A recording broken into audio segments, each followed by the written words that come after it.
Hello guys, today I want to show you how to create a shortcut of an application to the desktop on MacBook.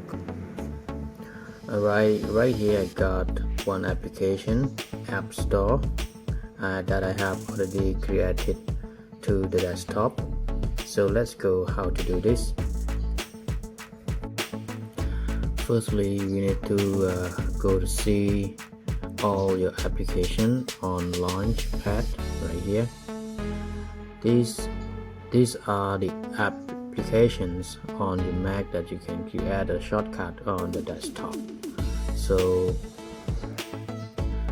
the way to do this, you need to go to the Finder, select on Finder right here on the left hand, and then you have to select on the application, and you need to scroll up and down to find your application that you want to create the shortcut. For an example, I want to create a shortcut of Telegram. So scroll down to find the Telegram right here, select on it, and you have to select and drag it to the desktop.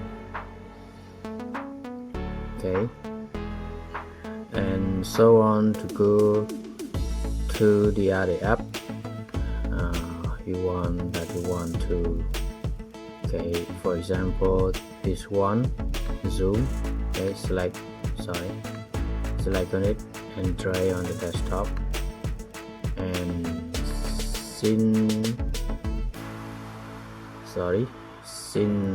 CIOS Manager, select on it and try on the desktop. And you can continue to do like this for the other apps that you want to create a shortcut. So that's all. Thank you for watching, and please don't forget to subscribe my channel. Thank you.